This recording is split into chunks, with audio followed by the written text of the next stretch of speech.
Somewhere a perversion has taken place. Our natural unalienable rights are now considered to be a dispensation of government, and freedom has never been so fragile, so close to slipping from our grasp as it is at this moment. We're at war with the most dangerous enemy that has ever faced mankind in his long climb from the swamp to the stars. And it's been said if we lose that war, and in so doing lose this way of freedom of ours, history will record with the greatest astonishment that those who had the most to lose did the least to prevent its happening. Well, I think it's time we ask ourselves if we still know the freedoms that were intended for us by the founding fathers. Not too long ago, two friends of mine were talking to a Cuban refugee, a businessman who had escaped from Castro. And in the midst of his story, one of my friends turned to the other and said, "We don't know how lucky we are." And the Cuban stopped and said, "How lucky you are. I had some place to escape to." And in that sentence, he told us the entire story. If we lose freedom here, there's no place to escape to. This is the last stand on earth. How do you wish like you had a third term?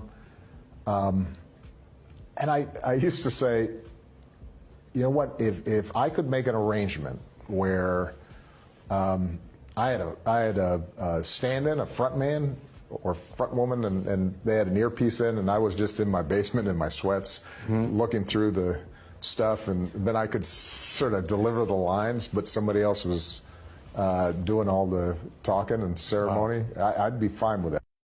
I will fight for you. I always do until my heart is black and blue. And I will stay with you. We'll make it to the other side. You see that flag? It's flying now. But they're trying to bring it down. You know it and I know it. It doesn't matter whether you agree that America's a corrupt country or this or that and another.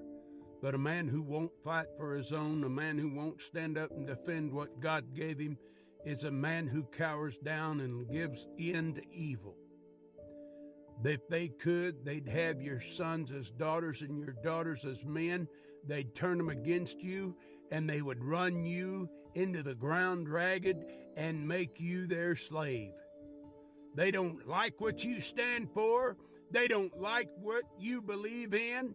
They don't like your God. They hate your faith, and they do not like your values. Why? Because that right there, brothers and sisters of America, is the only thing stopping them from taking over the world. Real talk.